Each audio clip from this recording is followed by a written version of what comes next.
to the Chris Beytes podcast. That's me. I'm Chris Beytes, editor-in-chief at Growertalks magazine. And in this series of podcasts, I'm going to introduce you to some of the winners of our annual Growertalks Young Grower Award. I'm going to pick their brains about what they love about the industry, their daily challenges, their triumphs, their failures, best decisions, and their dumbest mistakes. And hopefully we'll get some words of wisdom from them too. I hope you enjoy it. Today we are talking to, she is the 15th Young Grower winner. She is Stephanie Saccomano. Welcome, Stephanie. Well, thank you, Chris. Happy to be here. This is going to be a fun time. I guarantee it. What's interesting about our 15th winner, that was from the year 2020. Does anybody remember what was happening during the spring and summer of 2020? Not much. Some little thing called a pandemic. How in the world did we even do this contest during a pandemic? Refresh my memory. Oh, it's so funny because that year when I got the call that I was a finalist and had to do these interviews and write this article to submit to the magazine, I was so excited. Happened like May and June of 2020. Yeah. The depths before of everything, the pandemic.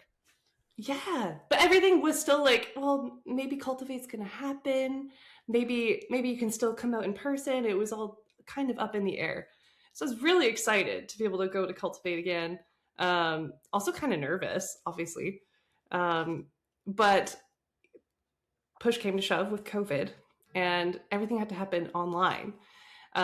So instead of like this huge built up event that I had in my brain that was giving me all these butterflies and nerves of walking across the stage and am I going to trip on my face? I actually just got to like sit on a camera with a couple of people beside me and wait and see if it was my name that was called. So I think I actually had it easy. Yeah. So I think I had it easy. Yeah. Well, at least the next year, I think you got to come to Ohio and be a guest at our dinner, right? You were a judge. Yeah, that's right. That's right. So you did you got some of the perks a year later of the win. But I should say that you are currently working at the same place today that you were 5 years ago when you won the Young Grower Award. You're at Qualitree in Rosedale, British Columbia, but really Chilliwack, right? That's the big city that you're near. And you were the production technical lead for Qualitree. Yes. Tell me what that means. I like to call it, at least in my own head, alphabet soup. Because it's really like juggling a lot of acronyms. It's the easiest way for me to try to describe it to other people, especially people who are not in the horticulture world, who are just like, oh, so you grow plants. That's cool. I do quite a few things kind of in the background nowadays. I started by Qualitree as an assistant grower, just managing a section, became a grower lead at one point, and now here I am tackling our research and development. So there's part one of alphabet soup, R&D. That's anything like related to new products or, can we grow this thing differently? What happens if we put it in that substrate? Or what if we trim it that way? Or I always joke, like, what if you just grow it upside down? Let's just throw everything at the wall. That's part one of alphabet soup. Part two is I'm involved with a lot of production planning. Internally, we work with a document called our GPS. I've even written about it in one of my articles before, probably a couple, to be honest, because it's just a big part of my life. It's our grower production schedules, kind of a fun name, GPS, kind of tells you where you're going, where you're supposed to be going. That's a great acronym, grower production schedule, GPS. Now you know what it is. It's your map, your guide. And you said writing for, who do you write for? I write for this magazine called Growertalks. I only do it 4 times a year, but it's it's so reminder. Fun. There you go. Hey, you still but the big win. Look at that. You remember that? You remember that photo shoot? I do. Man. Yeah. So this is the September 2020 issue. That's one of the perks for winning the Young Grower Award. The Young Retailer of the same year is on the back here. So you never know that we might not be doing our Young Retailer Yeah, that was surreal. podcast as well. But now what's interesting, though, is your background.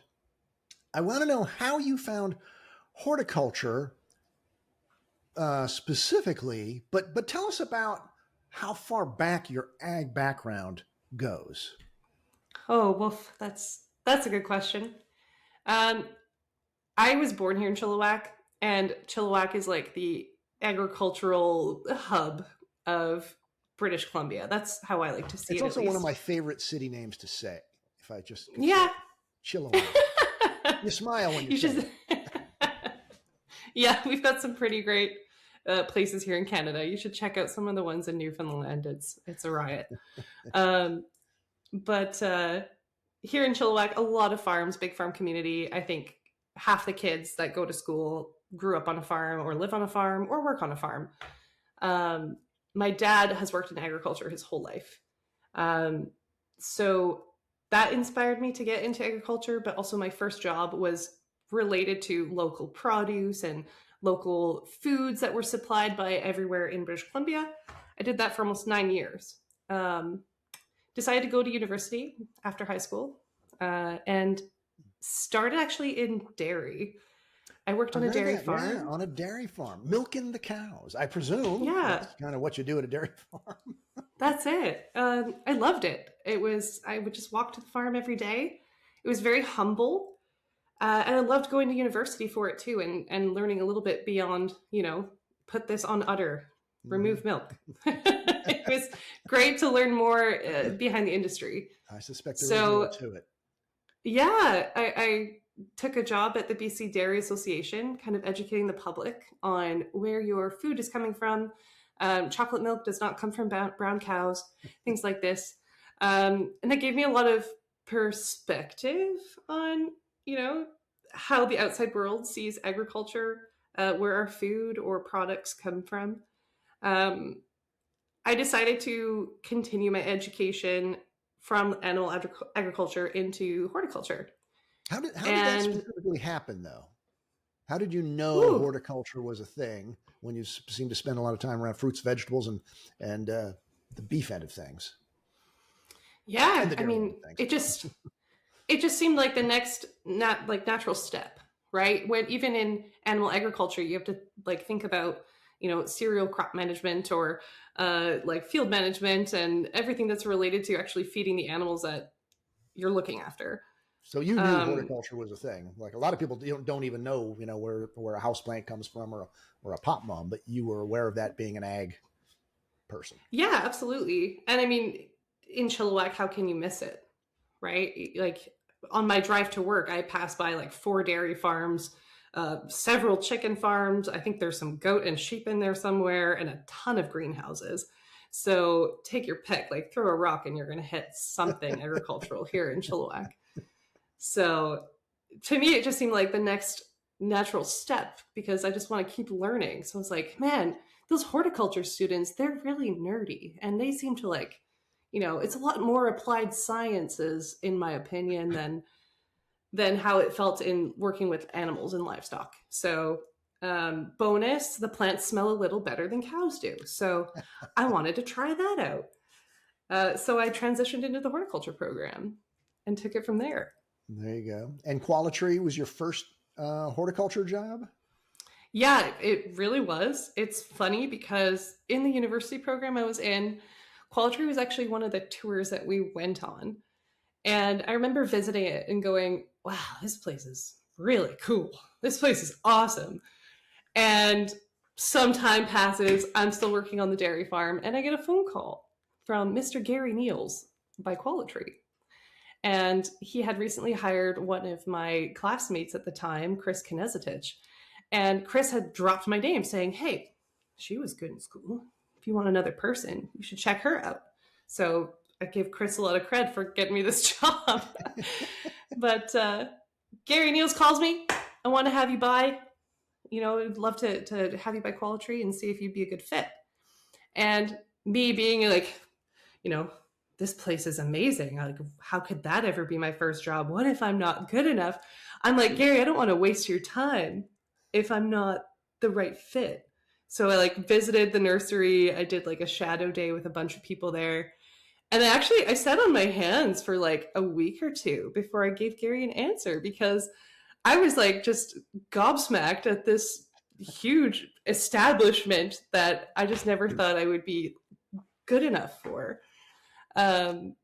So I actually even visited like a career counselor friend of mine, and walked her through like these avenues that were ahead of me in life with the dairy industry and horticulture. And as I was like speaking to it, we wrapped up our conversation and she said, Stephanie, if you don't take this job, I will kill you as your friend, because just seeing your body language when you're speaking about one avenue or another, she's like, you were just night and day difference in how you were expressing yourself when you were explaining this opportunity by Qualitree. So it was just, okay, that's it. So I emailed Gary the next day saying, all right, here's my schedule. Let's make this work. And that was in 2018. That is something. It almost seems like, was it like almost too good to be true that you couldn't believe that this could be my job? And then it made you feel so excited that the opportunity, but it seems so hard to believe. And here you've been doing it now. You said that was 2018, 7 years. Yeah. Do you still feel that same way when you really work every day? Yeah, very much so. It's been nonstop. I tell that to a lot of students if they come by for tours, or if I just like encounter anybody who's remotely interested in agriculture, being like, if you have any interest in agriculture, applying what you're learning, it's this beautiful marriage of applied sciences, being tactile, learning, researching. You can really go anywhere. There's so much movement and opportunity in agriculture, horticulture specifically too. It's amazing.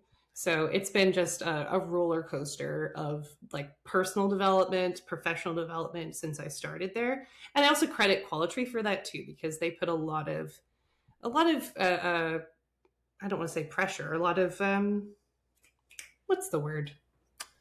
The high expectations. Yeah, like they really want to develop that in their people. Yeah, they know you're capable of a lot. They must have seen that in you, plus just your enthusiasm. I mean, who wouldn't want that around the rest of the staff? As a boss with a small staff, I can tell you that your enthusiastic staff who love the company, the products, and what you do, boy, they count for a lot. There's no doubt about it. So, yeah, we're going to talk about teaching at some point, because you've already brought that up, and I think you must be a good one. But I love how in your if I go to the Qualitree website. And look at your bio there, the words playing in the dirt is crossed out and experimenting is substituted. Tell me why that's done in there, that little editing bit. Playing in the dirt. I mean, it's just it's a funny thing. Just I keep things too simple sometimes. And, around work, sometimes I'm too simple and basic with my language. And I think if I want to come off a little more professionally at times, I have to dress it up. So that was me and the marketing team who was putting that together, just having a bit of fun. Well, I think it's obviously left in there to show your personality. Yeah. But the personality of the company as well. A straight-laced company, no matter how much fun you want to have, a straight-laced, button-down company is going to say, well, we can't put that in. It doesn't look professional enough. The fact that they're okay with you playing in the dirt and say, well, I'm experimenting, says a lot about Qualitree, too. Yeah, we have a lot of fun around here. That excitement or the weirdness that I might have is only like accentuated and exponentially exploded across the people that I work with. So it's a good time. Well, so you've been at the same place for really your whole career, and since winning the Young Grower Award, which surprises me a little bit, because a Young Grower Award win is supposed to generate literally dozens of job offers from all around the planet. Obviously, it didn't work out for you.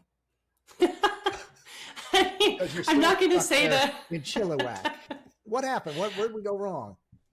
I think I'm stuck there in Chilliwack is like saying I'm stuck on a holiday. Like it's kind of like, oh no, this is amazing. I'm so happy I'm here. Just playing around here, but yeah. First off, have there been opportunities? But why? What is it about Qualitree that has kept you there so far? Yeah, absolutely. That's an awesome question. There have been other opportunities that come up. As I said before, like if you have an inkling of interest and passion for this industry, you can end up anywhere. You can end up on a whole nother continent. But for me, I'm just quite happy by Qualitree, the people that I get to work with, both internal to the company and the other people with other companies that I get to interact with. It's just such a great spot. Chilliwack itself is my hometown. I love traveling. I love seeing the outside world. But Chilliwack's got this little sparkle of amazing balance of agriculture, close enough to Vancouver. I can still, bop around the world as I need to. It's a beautiful part of the world. There's no doubt about it. It really is. Go to the Qualitree website, everybody, and just look at the photograph on the homepage there of the greenhouses in the Fraser Valley there and the mountains in the background. It does look fairly magical. Not a magical place to be stuck. Yeah, really. on you check out that mountainscape, you don't want to leave. Like, that's the thing. It's really cool because as other people come to tour the nursery, you gain some perspective again. You're used to looking at where you work and sometimes going, well, that should be better and that should be cleaner and that could run smoother, and you kind of forget about where you are at times until you have a group come by, whether it's students or other growers or what have you. And they'll stop and be like, wow, you get to work here. Like, look at that mountainscape. And you stop for a second and go, oh yeah, like that's postcard worthy right there. And then they go, wow, like this greenhouse is so like nice and it seems like really well run. And you go, oh, I guess I'm my own worst critic, right? So I'm really like blessed to be here in this place. And to work with the people that I do. That's really like the magical combination, I think, is the people that I work with. Gary Niels, he's now the CEO. He was my boss as head grower when he was head grower at the time. And now he's like taken on the big steering wheel of being the CEO. And I'm loyal to him. He's like just such a wonderful human being. He's got a great set of morals. He loves to build his people. And that's contagious. So I think that's why people stick around Qualitree. Are you the designated tour guide when there are groups?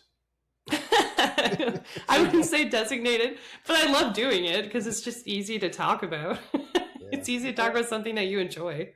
Well, some of the words used to describe you from the article we wrote, one of them came up across a lot as positivity.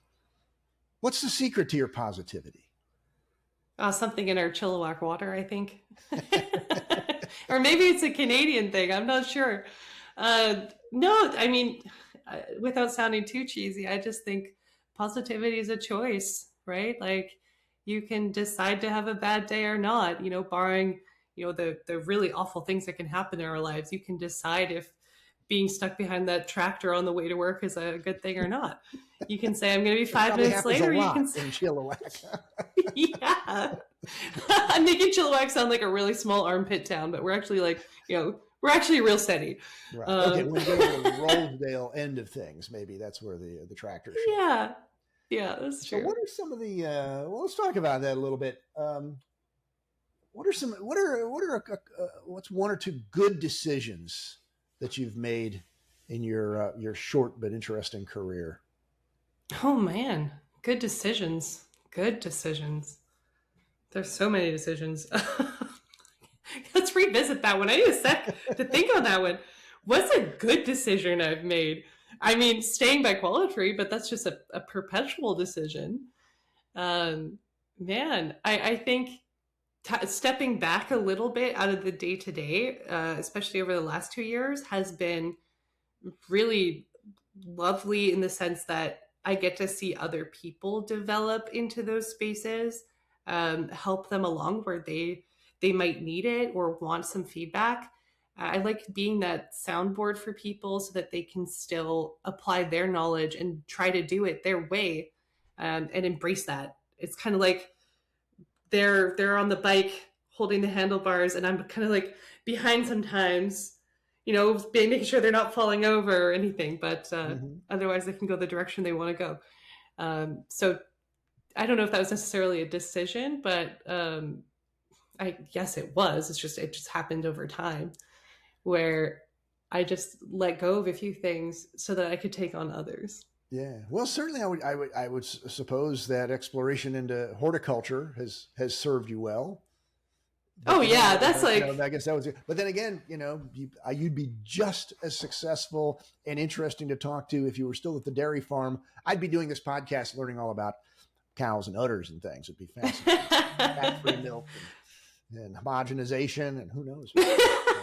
Exactly. Have you got a proud moment in the greenhouse as a grower, especially, or as a researcher, doing the R&D stuff?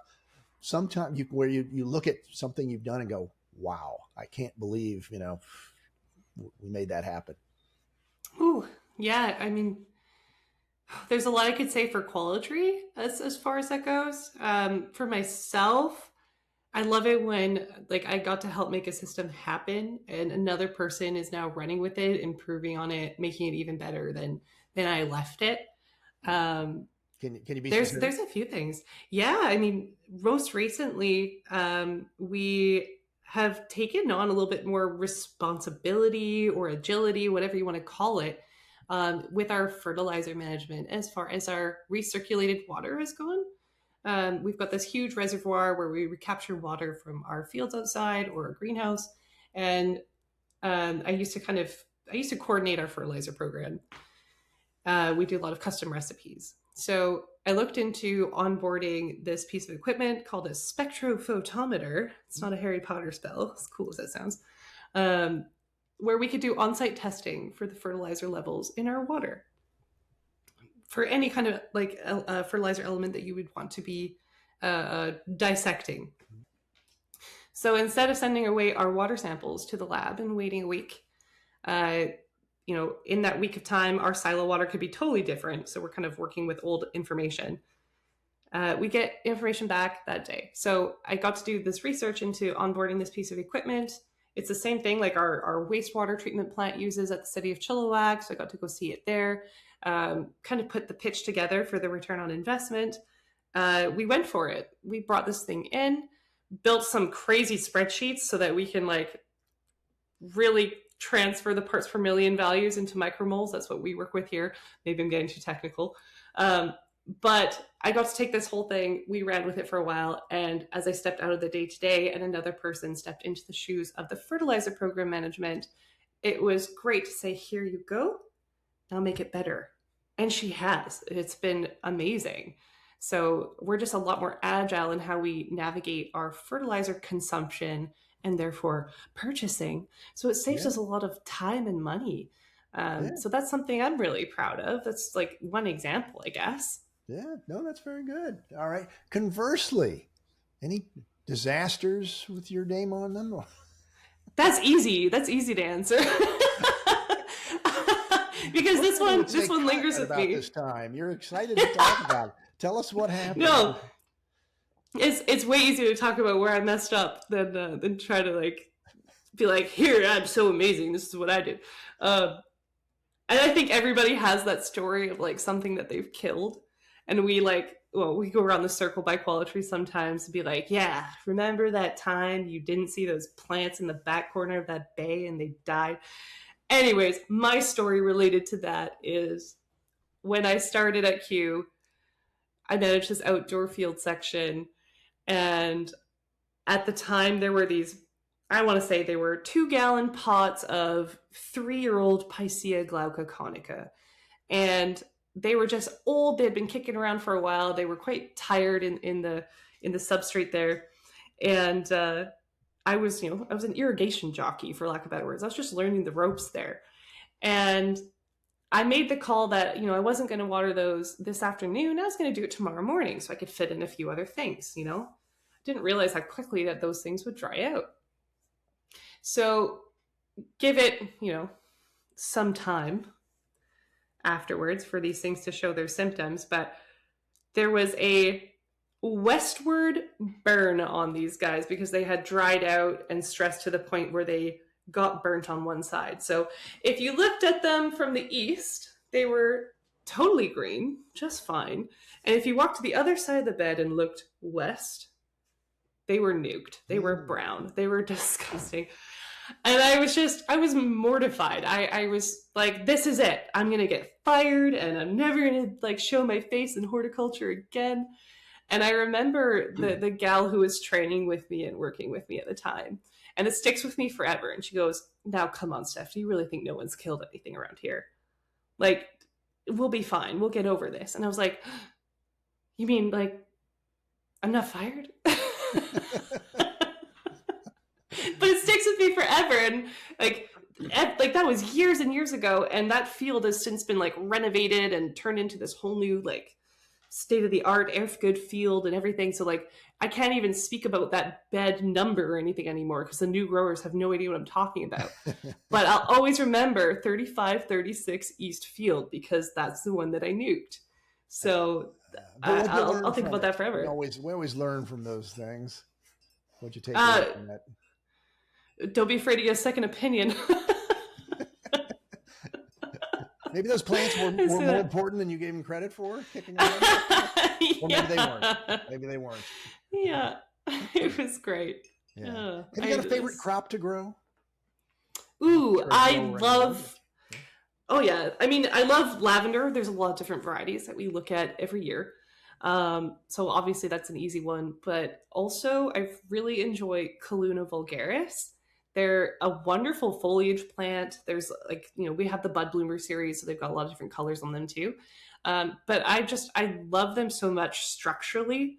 When we've got fields of them, they're very like finger-like in how they come up from their pots. And when they're moving in the wind, it's almost alien-like. So from like a scaled production perspective, I love Calluna. I also just love them in like a nice container with that pop of color and structure that you don't get from other plants. So they're like one of my all-time faves.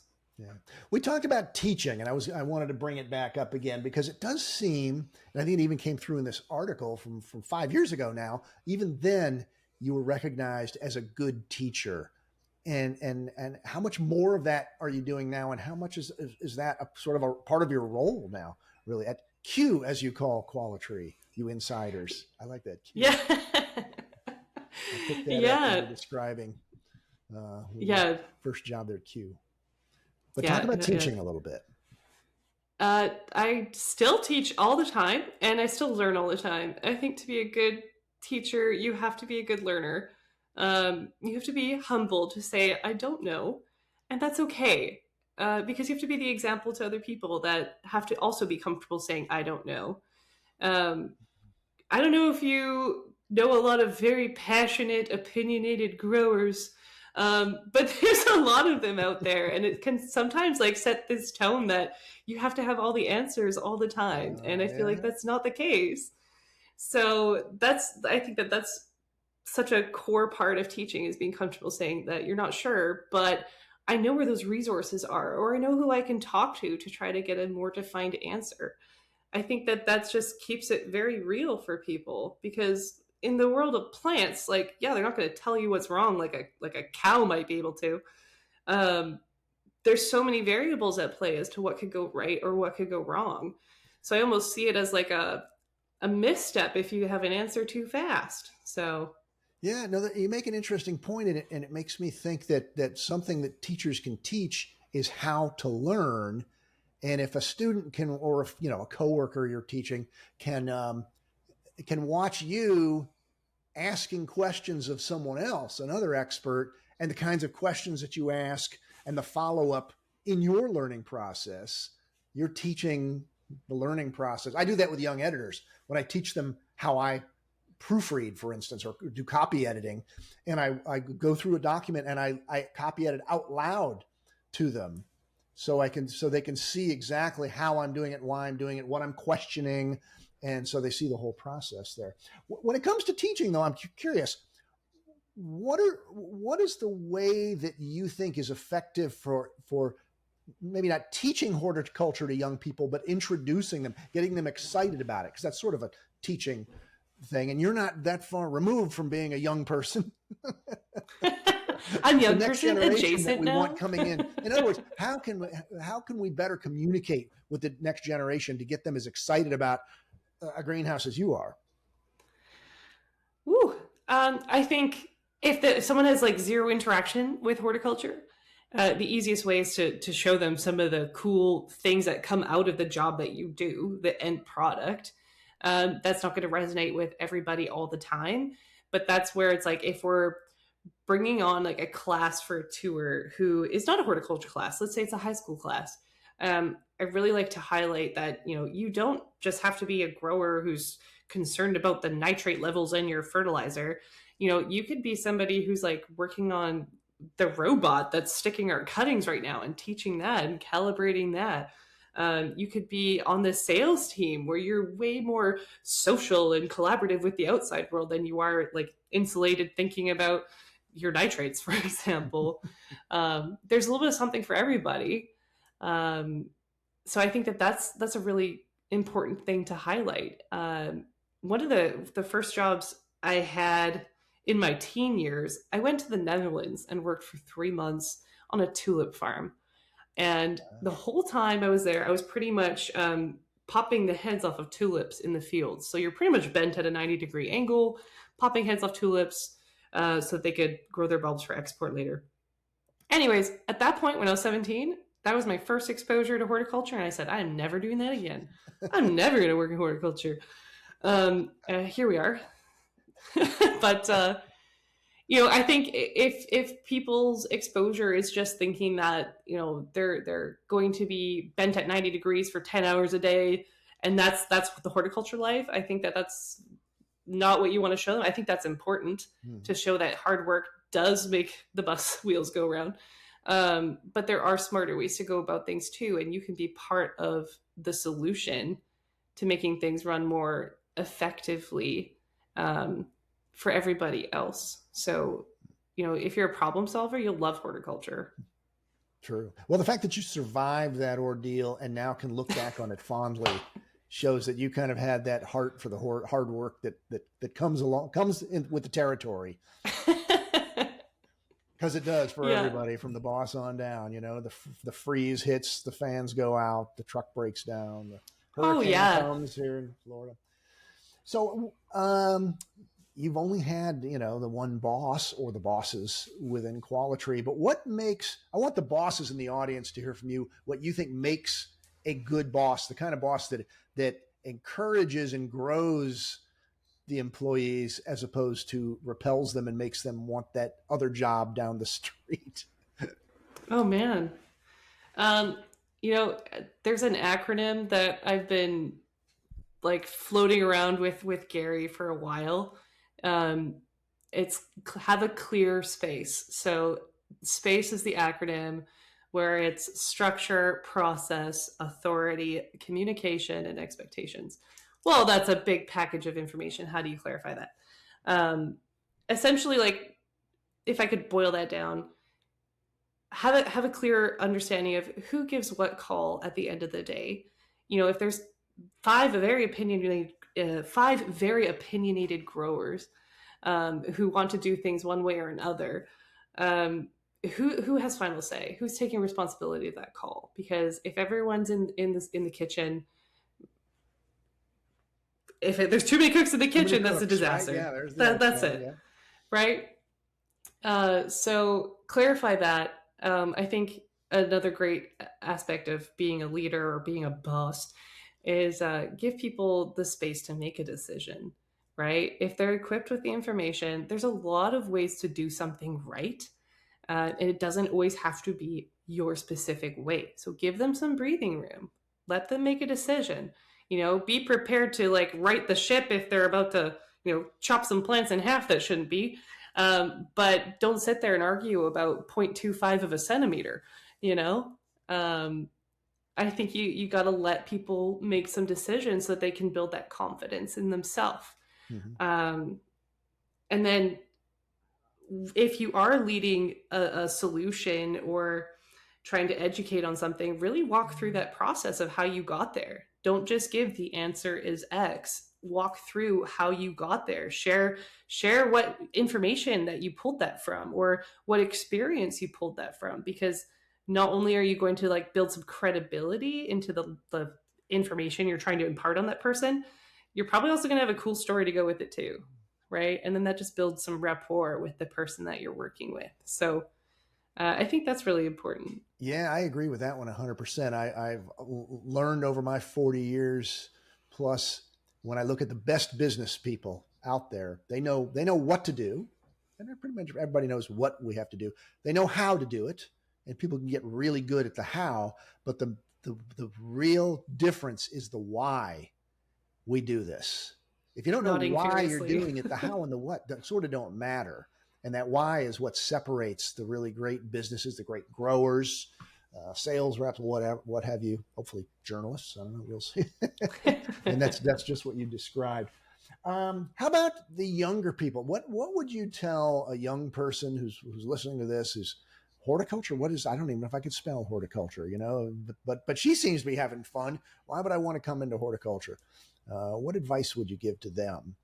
Or those who are just getting their career going in horticulture? Ooh. Maybe more importantly, let's talk to the people who are already horticulturists out there. Yeah. I mean, always just keep learning. That's it. Like, if you think you've got all the answers, you're in a scary place, my friend.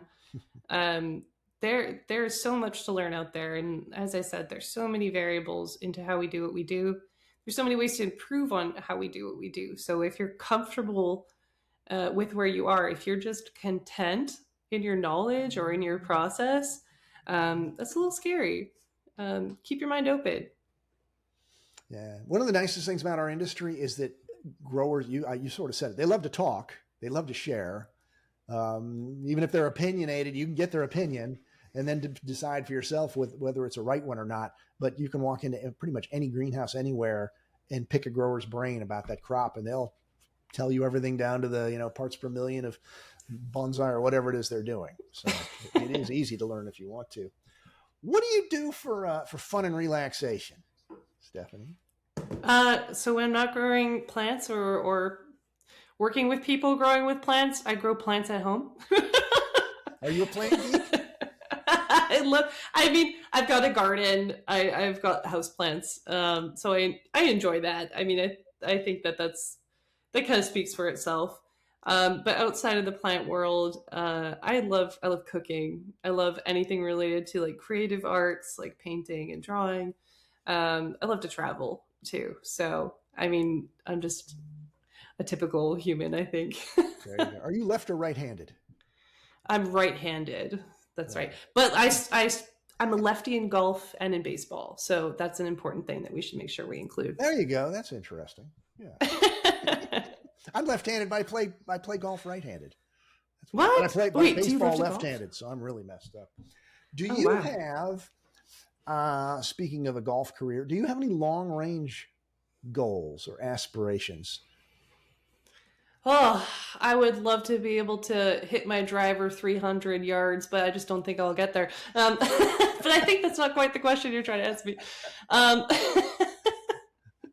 I think if I can inspire more people to join the industry, I think that that's something that, like, a long-term goal for me would be if someone came up to me at some point, when, 30 years from now or something, and they said, I listened to that podcast and that's what really made me want to jump into horticulture. Or I read that article and that seemed really cool and really fun and it made it a little more accessible to me. Or I went to Qualitree on this tour and you said that, I don't have to just worry about fertilizer and I could do something else related to horticulture.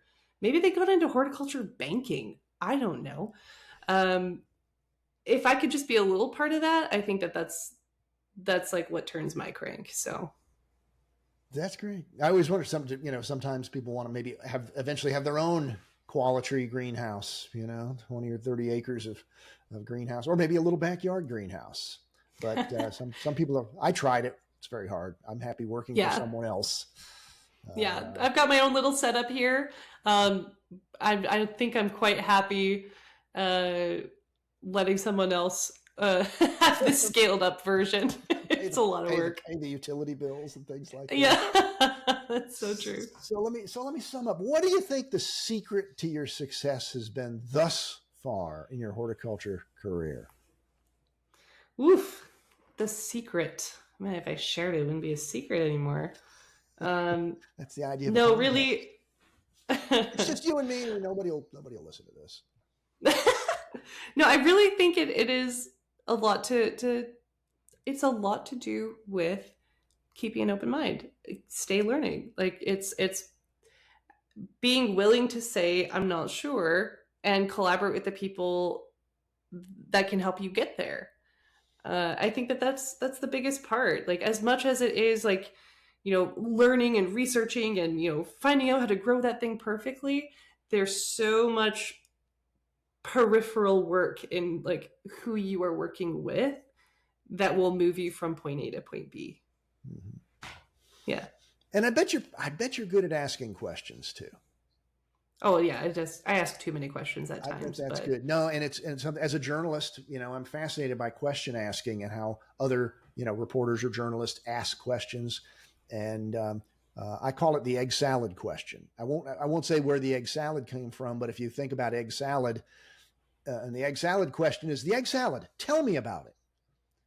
Meaning there's a lot of ways to make egg salad, right? But you can just envision someone says, I love egg salad, then you say, okay, that's fine. But if you want to go more in depth, you find out is there celery in it? Is there paprika? Is there onion? Is there, how much those kinds of things. And so always asking for more detail. And I say, you're probably pretty good about that to get all the ingredients of that egg salad before you go make it in your own R&D. Yeah. So. That's very much, I think that coins it very nicely. I think I'm going to take that and use that. And it's funny you say that because we say egg salad by Q instead of saying excellent.